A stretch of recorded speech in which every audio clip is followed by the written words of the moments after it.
Good afternoon, folks. Right, I'm making batch cooking Cornish style pasties. Okay, so I'm going to do the video in sort of two parts. The first part's the pastry, the second part's the filling. So I'm making a batch here. I'm not making two or three. There's going to be possibly 11 or 12 here, because once they're done and you can freeze them, you've got a meal pretty much every day. And given the price of sandwiches in most modern sandwich shops, it's just becoming better to make things for yourself. Anyhow, right, what have we got? So we have 1 kilogram of sifted bread flour, not plain flour, not self-raising flour, bread flour. We need the gluten. 240 grams of beef suet or vegetable shortening. I'm using beef suet because it's easier for me to get and I prefer it. 2 ounce 50 gram of chopped cold butter. 15 gram, 2 teaspoons table salt. Again, these don't have to be precise. Teaspoons. 15 gram, 2 teaspoons of table salt, and 425 millilitres of ideally nice very cold water. I would also suggest use of a bread maker. It's a really difficult dough, this, to mix in this amount by hand. So if you do so, good luck, but I suggest using a bread maker. So kilogram of flour, 240 gram, apologies, of suet, 50 gram of butter, 15 gram of salt, 425 millilitres, which oddly enough is about 425 grams, believe it or not, of water, and that's the pastry done. So one moment and we'll have everything. I'll just get the bread maker ready and we'll get on to that.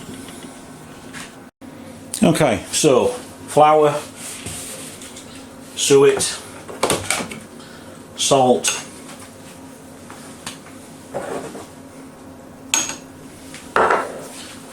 butter, finally water. Now I know from experience that this takes about 15 minutes, and I just put it on slow.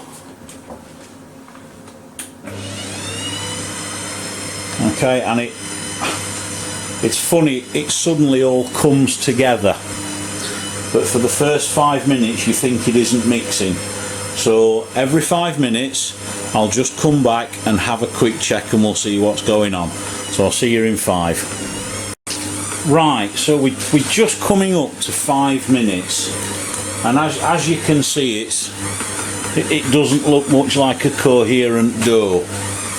What's happening in there is that the suet is beginning to melt just from the heat of the friction of the blade, etc. And as I say, it takes 15 minutes in a mixer. That will all come together into one ball. So it's just a case of just leaving it, and it'll all come good. Trust me. I've been perfecting these now for months, and I think I've got them now pretty much spot on. There we go, that's the 5 minute mark. So we'll give it another 5 and we'll be back to see what it looks like then. Right, so this is the 10 minute mark, so another 5 minutes, and as you can see it's now all bound together, and my food mixer, it's a Kenwood food mixer, Kenwood Chef, with a bread hook on, is as you can hear, it's struggling because it's quite a hefty dough and there is a lot of it. So but another 5 minutes and the dough will be ready. Now what you want to get ready now is clear an area in the fridge, because you are going to separate this into portions of about 170 gram. Certainly no less than 170, but no more than 175. So yeah, so get yourself an area clear in the fridge where you can just divide this up, and then it's going in the fridge for just sort of 10 or 15 minutes to rest. Okay, so I'll be back in 5 minutes when it's done. So there's the finished dough, which is now very, very elastic, very stretchy, and that becomes important later on. You'll see why. So as I say, what you want now is portions of about 170 grams.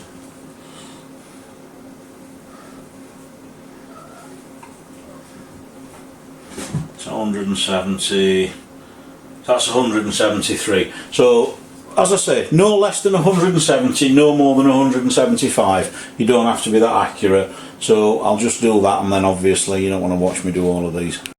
Right, I did all of those at 173 grams, and that's the spare pastry I have remaining. But there will be more when we roll these out. Okay, so these now want to go in the fridge just for about half an hour. Okay, so I'll see you in half an hour. So, just in preparation, floured work surface, rolling pin. Now I've got some depth things on here. What are these? Let's have a look. Can I see them? Super Kitchen. 3mm. So about a £1 coin. And that's as thick as I roll my pastry. Now, this is my yes, it's a saucepan lid, but it's also my cutter for these, because obviously when they're folded in half, as I say, I make quite big pasties because they do me all day. So this is approximately, I think it's 8 inch in diameter. And the other important thing you need to do with the pastry is you need to start it off as a ball, because you'll need to roll it as round as you can for this. I discovered that if you kept sort of reworking, so if you'd tear some off, you'd roll it, you'd cut it, then you'd put the waste back with the other pastry, it soon becomes extremely difficult to work with. It's just so elastic. As soon as you roll it, it just bounces straight back. So I discovered that by cutting it into portions first, you made life a lot easier. But you do just have to be wary of making the pastry as round as you can to start with, to accommodate your cutter. So anyhow, still got another 5 or 10 minutes for the pastry to be doing. So while that's just chilling down, I'll be back then. I'm sorry about the light in here. It's pretty dreadful at the minute. So, okay. Roll it into a ball. Okay. And if it splits like it has here, you see that? Just fold it in on itself. Just try and keep it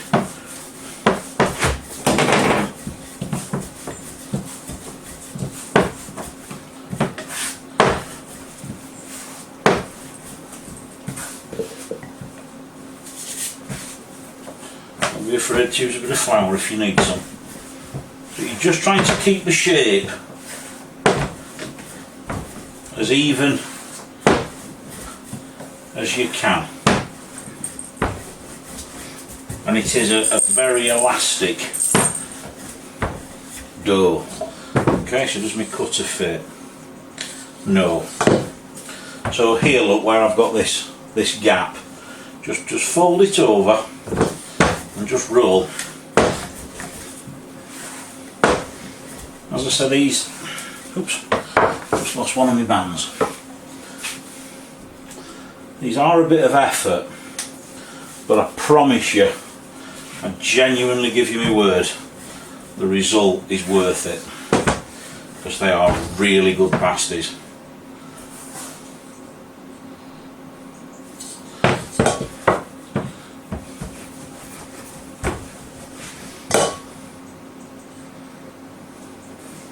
Okay, so there we go.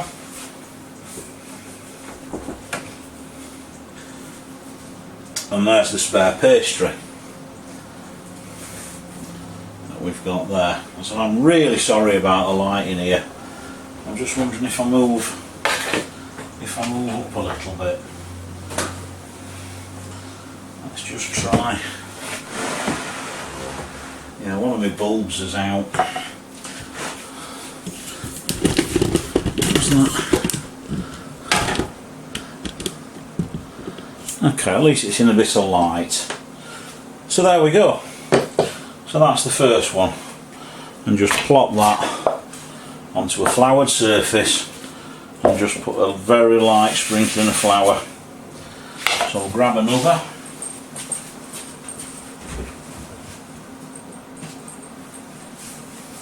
Okay, so just form it into a bit of a ball with your hands.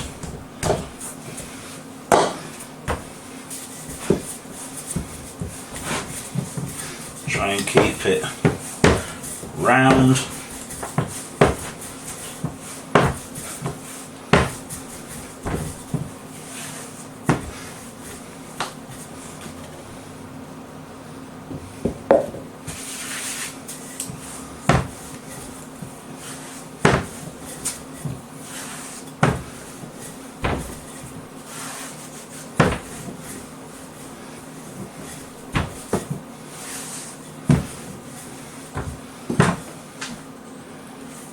Okay, number 2.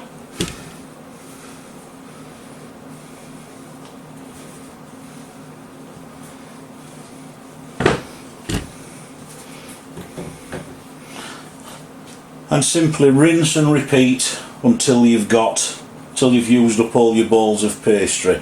Obviously then, with this spare pastry, the chances are you'll get probably at least another one, if not another 2.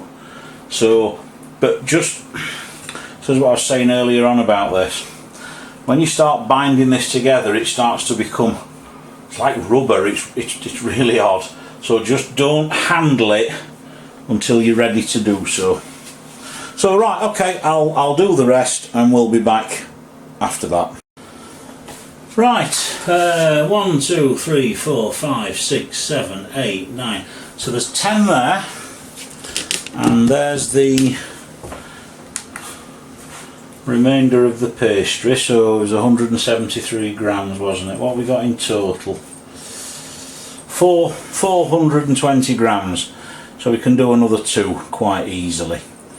So okay, so I'll just roll those out, 173 grams. I'll be back in a moment.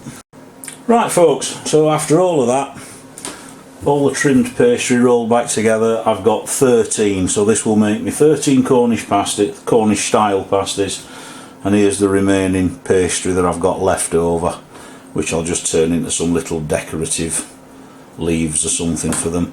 But there we go, so very little waste out of all of that.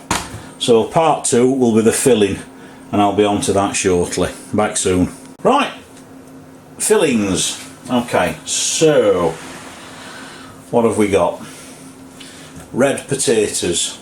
Ideally red potatoes or a waxy variety of potato that maintain the shape much better during cooking.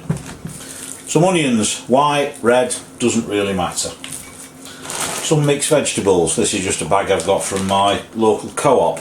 But again, you know, this doesn't matter. This isn't a traditional Cornish pasty. This is just a Cornish style pasty. You can do with the filling what you want. So yeah, I've got onions, sweet corn, peas, green beans, carrots, some potato. This is pheasant because I've got a freezer full of it. So that's about a breast's worth. Doesn't need a lot in my instance. Some salt, some coarse ground pepper, and a secret magic ingredient. And if you'd like to just have a guess in the comments, feel free. And for the filling, that's it. So we're just going to cube the potatoes into sort of centimetre square pieces. just slice and dice the onions, not into tiny pieces, but just roughly chop them. Again, with the meat, I'm going to do the same with the potatoes. Just chop it into small cubes, and that's it. That's the filling. So you might need a few more. You might need another onion. You might need another couple of potatoes. I haven't got the exact quantities because I just conjure it up with what I've got lying about.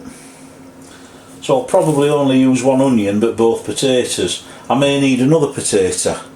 I am making 13 of these things after all, so I may need another potato, but I'll just put a good quantity in my dish and we'll go from there. So if you do need to just peel another potato, another half an onion, so what? I don't want to waste food. I'd rather prepare too little and have to do a little bit more than prepare far too much and waste it. So anyhow, that's my philosophy. So I'll be back when I've dealt with the veg, the meat, etc. Okay, so there's the veg, the meat, the onions. Finally, some salt, a decent quantity. Coarse ground black pepper, again. I'm not going to skimp on it. I like a bit of pepper. Again, these are optional. If you don't want extra salt, there's salt in the pastry, don't forget. But it really does. It really does lift all the flavours. Now, my mysterious white powder. MSG. Thank Uncle Roger for this. It's difficult to say, well, how much, but I'm going to say at least a teaspoon. In my case, a little bit more. It genuinely transforms these into something. Just lifts them in a way it's difficult to imagine. It just gives that extra meaty, savoury flavour to the vegetables and meat. So, a good mix, and there is your filling, and you'll probably use about that much. So just a wooden spoon, probably about that much per pasty.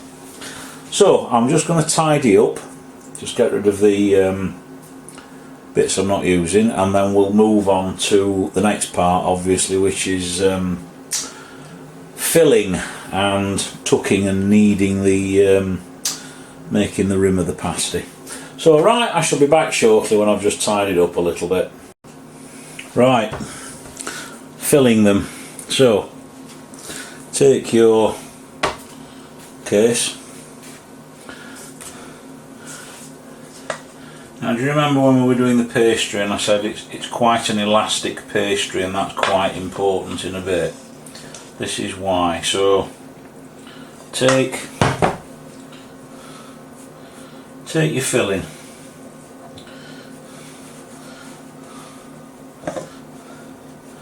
You don't have to stack it ridiculously high, but you want a reasonable amount of food in there. Okay.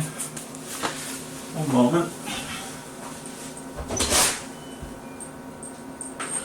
So I'm just letting the cat out. And the other thing, I do apologise. Right. You just want to add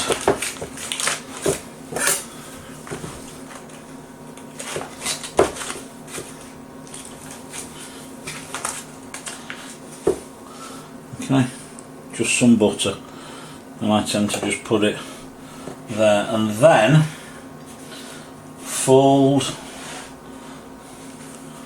the pastry over. Now this is a bit tricky, and I'm really sorry about the lighting here because it isn't brilliant. And this is where, remember I said this pastry is very elastic, this is where it comes into its own, because as you bring the top down to encompass the filling, okay, and then this is how I do it. So I'll put my finger there and I shall fold that over, press, press and fold, press and fold, press and fold, press and fold. Keep pulling this top pastry over. I say it's very forgiving. Press and fold. And there's no prizes here for neatness, by the way. Press and fold. Press, fold, press, fold, press, fold. Just work your way around the pasty. Press, fold, press, fold, press, fold, press, fold. And just tuck the ends in. And there is your finished pasty. Okay. Now, once we've done the rest of them, we will give those an egg yolk wash. Now would be a good time to turn the oven on at 180 degrees. Mine is a fan assisted oven, so 180 degrees, and you'll be cooking them for 50 minutes, and you will be turning them round at 25 minutes, halfway through cooking. So it's probably an idea if you get the oven on now, and then you're ready to go. And see here, look, there's a tiny little tear. It doesn't matter. It really doesn't matter. So I'll do another one. Just put that one to one side. So grab your pastry,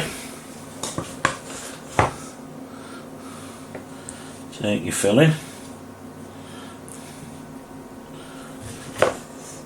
As I say, if you have to make a little bit more filling, well, so be it. You know, just use a potato, half an onion, a little bit more veg, a little bit more meat, and again just another little knob of butter, just to help keep everything nice and moist. So fold over, just trying to keep everything inside as best you can, so you have a, if you will, a lip.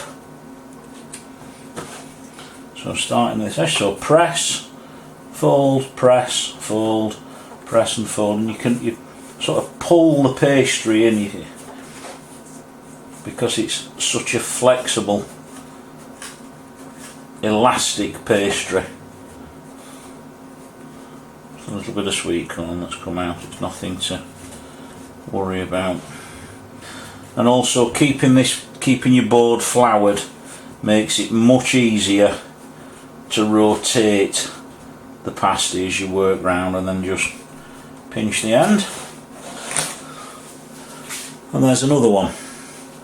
So I'm just gonna do the rest of them, arrange them on the baking tray, then we'll give them an egg wash. Put 2 slits in the top using a knife, just stab, just to let the steam out, and then we'll put them in the oven. So I shall be back when I've done the rest of them. Right, I've just finished. We've got 12. I ran out of filling, but I'd only got 1 disc of pastry left. So I think my amounts of vegetables were actually pretty good. As I say, you know, I'd rather do too little, but I'm not going to do another potato and defrost another pheasant breast just for that. So I'll just use that for my little leaf decorations that I tend to put on things that I've cooked. So there we go, folks. So what I'm going to do now, just do this. I'm going to egg wash them, then we're going to put them in the oven. So I'll do the egg wash, I'll show you them when they're done, and we'll crack on. Right, so they've just had an egg yolk wash with a brush.